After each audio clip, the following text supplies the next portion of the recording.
Halo semua teman-teman, apa kabarnya nih?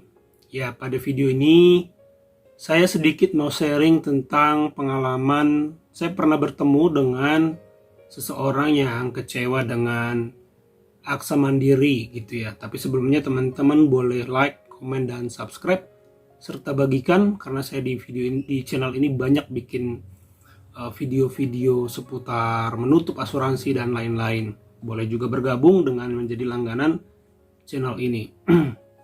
Saya pernah bertemu seseorang.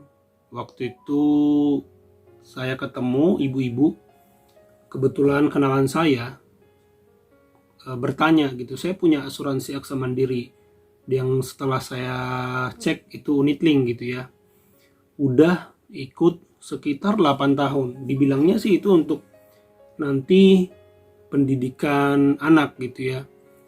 Tapi ya kita tahu lah yang namanya Unitlink itu 8 tahun, potongan produk itu seingat saya di 5 tahun pertama.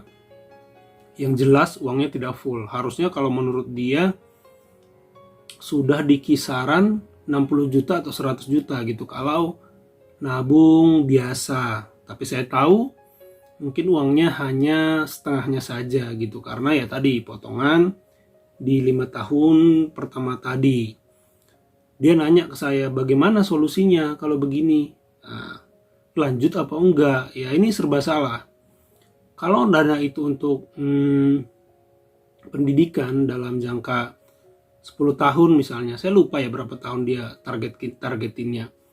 Kalau dia targetin untuk dana pendidikan anak dengan nominal sekian, sementara asuransi itu tidak dijamin nilai investasinya, bisa kurang, bisa lebih, tergantung gitu. Tapi yang namanya masih belum lama pasti sulit untuk untung karena harus mengejar uang yang dipotong tadi dengan bunga investasi. Nah, kalau sudah begitu bagaimana solusinya ya? Saya pun bingung memberi solusi bagaimana.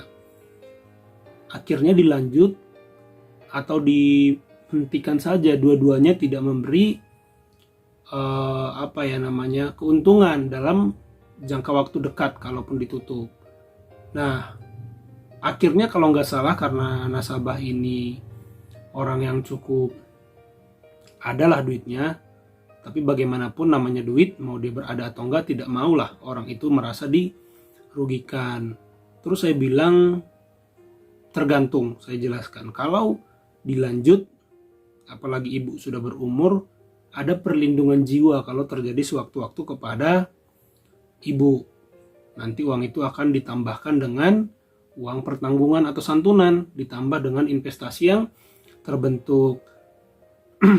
Kalau di stop sekarang tidak dapat apa-apa, tapi uang yang ibu sudah masukkan itu secara nominal masih rugi. Dia kecewa. Saya tidak tahu apakah dia dilanjutkan atau enggak. Tapi memang tidak ada solusi lain selain daripada yang saya sebutkan tadi. Kalau di stop uang sudah pasti rugi. Kalau dilanjut masih ada harapan, ada perlindungan jiwa gitu, sambil sabar menanti nilai investasinya berkembang.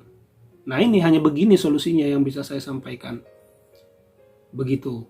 Kalau nasabah yang mungkin keuangannya sedang goyang pasti ditutup, walaupun rugi karena butuh dana segar.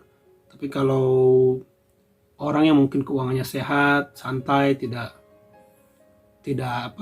sempit gitu ya keuangannya, berlebih, mungkin akan dilanjut. Itu pun uang pertanggungannya sebenarnya harusnya worth it. Misalnya jangan kecil-kecil banget lah gitu ya, di atas 100 juta, di atas 200 juta ya. Kalau kecil 30 juta mending ditutup gitu, karena kecil, nggak worth it gitu ya. Dengan kesabaran kita menunggu lama, ternyata uang pertanggungan itu sedikit. Nah, ini harus jadi pertimbangan teman-teman.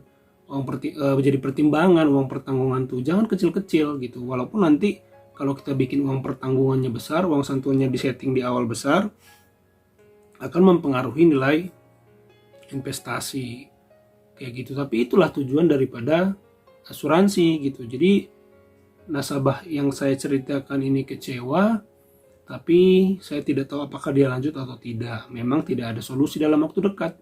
Yang ada hanyalah melanjutkan sekali lagi kalau uang pertanggungannya lumayan besar, saya pikir worth it untuk dilanjut, ya jaga-jaga terjadi apa-apa. Tapi kalau kecil 20 juta, aduh sangat disayangkan di awal bikin asuransi kok seperti itu gitu ya, karena perlindungan jiwanya begitu kecil.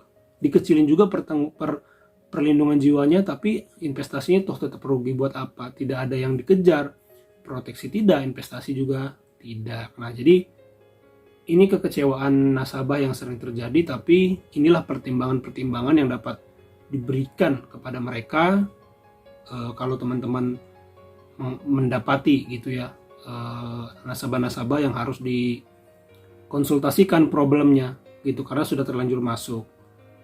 Ya, itu sedikit cerita tentang nasabah yang kecewa dengan asuransi Aksa Mandiri. Itu aja teman-teman, terima kasih atas supportnya.